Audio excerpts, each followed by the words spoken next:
আমাদের মেইন ব্যবসাটা 76 থেকে শুরু হয়, মানে আমার আব্বা শুরু করেন এই দেশের এই গ্রেটার ম্যানচেস্টারে।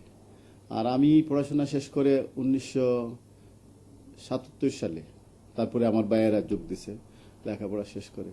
তো ধরেন around 25 years we are established here in Manchester, England.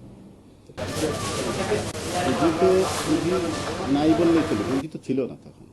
পুঁজি তো এই যে পরিশ্রম করে দাঁড় টান নিয়ে ব্যাংক থেকে অল্প স্বল্প দাঁড় টান নিয়ে আমরা তখন ব্যবসা শুরু করি।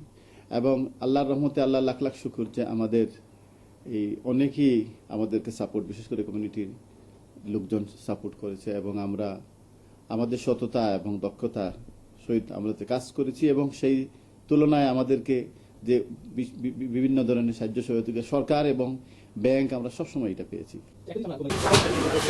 আমার সবসময় আমার একটা জিনিস ছিল যে আমি বড় ধরনের ব্যবসা করব এবং বড় ধরনের একটা ব্যবসায়ী হব।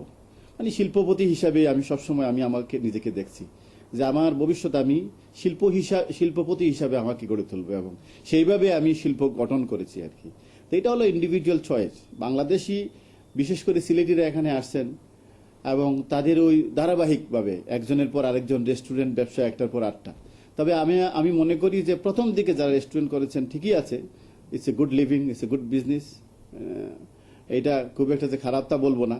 তবে এখন আমি বলবো যে রেস্টুরেন্ট ব্যবসার থেকে বাইরে এসে অনেক ধরনের বিভিন্ন ধরনের ব্যবসা করতে পারবেন ওনারা, যেটা সুযোগ রয়ে গেছে। এবং আপনি যেটা বললেন যে ইন্ডিয়ানরা অবশ্যই তাদের বিজনেস প্ল্যান এবং তাদের ধারাবাহিক সেটা ভিন্ন, কেন তাদের হলো এটা 3rd জেনারেশন আর আমাদের হলো 2nd জেনারেশন।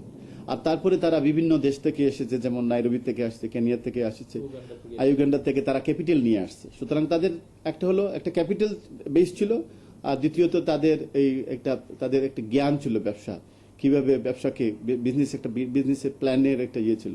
সুতরাং আমি অনুরোধ করব যে এখন থেকে রেস্টুরেন্ট ব্যবসা বাদ দিয়ে বিভিন্ন ধরনের ব্যবসার জন্য বাঙালিরা জড়িয়ে পড়ে।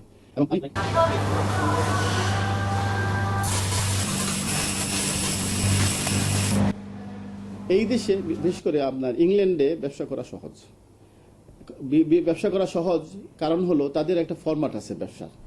হ্যাঁ, আপনি চাইলেই সেইটা শেলফ থেকে কিনে নিতে পারেন। আপনি সফটওয়্যার বলেন, বিজনেস প্ল্যান বলেন, আর বিশেষ করে সরকারি বিভিন্ন ধরনের সংগঠন আছে, আপনি গেলেই তারা আপনাকে সহযোগিতা করে সাহায্য করবে।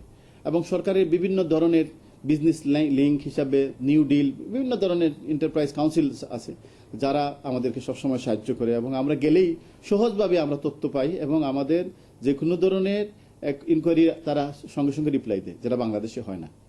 বাংলাদেশে এইটা আপনার জোরপূর্বক নিয়ে আসতে হয়, আপনাকে নিজে যেতে হবে, নিজে গিয়ে খাটতে হবে, সেক্রেটারিতে যাইতে হবে, আপনার বিভিন্ন ধরনের সংগঠনের লাইসেন্সের জন্য আপনার ঘুষ দিতে হবে। This is a very common things in Bangladesh. আর সবাই আবার ঘুষ দিতেও পারে না, বিশেষ করে প্রবাসীরা গেলে তো ওরা তো এখানে যেহেতু সিস্টেমের বাইরে, তাদের বিভিন্ন ধরনের সমস্যা হয়। তবে বাংলাদেশে ব্যবসা করা এবং জয়েন্ট ভেঞ্চার করা, বিশেষ করে বাইরে থেকে গিয়া, এটা একটা কঠিন ব্যাপার।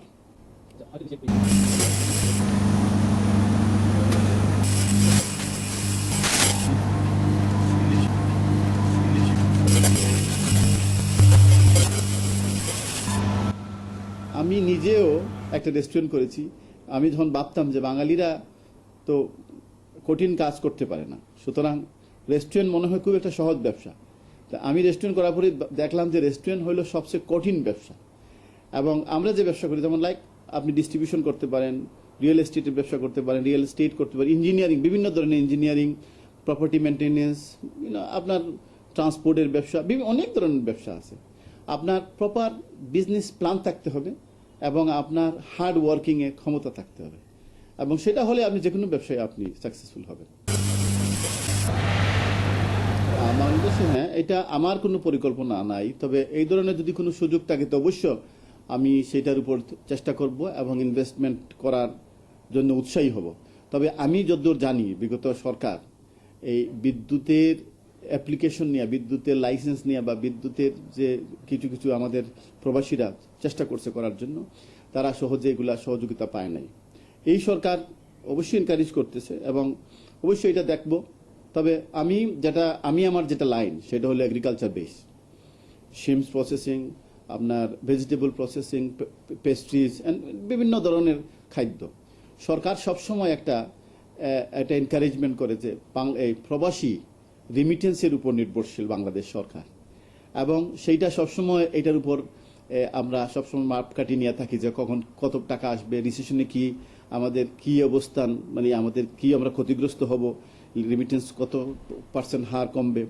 আমি বলবো শুধু রিমিটেন্সের দিকে না থাকে, আমাদের যে মিলিয়নস অফ এই প্রবাসী এনআরবি নন রেসিডেন্ট বাংলাদেশি বাইরে থাকে, তারা যেটা খায় এবং তাদের যে খরচ, খাওয়ার প্রতি যে খরচ, এই উৎপাদনটা যদি আমরা বাংলাদেশ থেকে করে বাইরে দিতে পারি এবং সেই এগ্রিকালচার বেসড প্রোডাক্টটা যদি আমরা করতে পারি, এবং শুধু তারা না, তারাও খাবে, পার্শ্ববর্তী দেশ যারা ইন্ডিয়ান আছে, পাকিস্তান আছে, এবং বিভিন্ন ইউরোপিয়ানরাও কিন্তু আমাদের খাদ্য এখন খায়। যেমন আমি বিভিন্ন ধরনের পেস্ট্রি প্রোডাক্ট করতেছি, যেমন paratha for example, samosa, spring roll for example. এরা চাইনিজরা এটা নেই, পাগল এগুলো খাওয়ার জন্য। সুতরাং এগুলো বিভিন্ন জিনিস আছে যেগুলো আমরা রেডিমেড বাংলাদেশে তৈরি করে আমরা এক্সপোর্ট করতে পারবো। সেইটার উপর আমাদের দক্ষ রাখতে হবে, সেটার উপর আমাদের নজর রাখতে হবে। আমাদের এগ্রিকালচার ডিপার্টমেন্টগুলা আমি জানি যে ঠিক সহজে আমাদের কৃষকদের সেই প্রশিক্ষণ দিতে পারে না এবং সেই শিক্ষা দিতে পারে না। আমাদের সরকারকে এইটা একটু মানে সচেতন হওয়া উচিত। শায়েখ সিরাজের মতো যদি আমাদের কৃষকদেরকে একটু শিক্ষিত করে, একটু সচেতন করে যে কিভাবে ভালো মাল উৎপাদন করা যায়। ফর এক্সাম্পল আমি বলবো আপনাকে, বাংলাদেশে প্রতি হেক্টরে চিংড়ি মাছ ম্যাক্সিমাম উৎপাদন হয় 500 কেজি, ব্রাজিলে হয় 10,000 কেজি, থাইল্যান্ডে হয় 8,000 কেজি, চায়নায় হয় 12,000 কেজি। সুতরাং আপনি দেখেন আমরা 10 টাইমস আমাদের এক্সপোর্ট ফ্রোজেন ফুড সেক্টরে বাড়িয়ে দিতে পারি। বিভিন্ন ধরনের শাক সবজি আমাদের দেশে উৎপাদন হয়, আমাদের দেশের মজুরি কম, পার্শ্ববর্তী দেশের চাইতে কম। সুতরাং আমরা সেটা দিয়ে আমরা অনেক লো কস্টে আমরা আমাদের বাংলাদেশি ভেজিটেবল, বাংলাদেশি বিভিন্ন ধরনের খাদ্যদ্রব্য আমরা এক্সপোর্ট করতে পারবো। সেই দিকে আমার মনে হয় বাংলাদেশ ফুড এগ্রিকালচার সেক্টরটা আরেকটু সচেতন, আরেকটু শিক্ষিত, আরেকটু আমাদের প্রতি একটু কৃষকদের প্রতি যদি একটু নজর রাখে, তা আমাদের অনেক লাভবান হবে।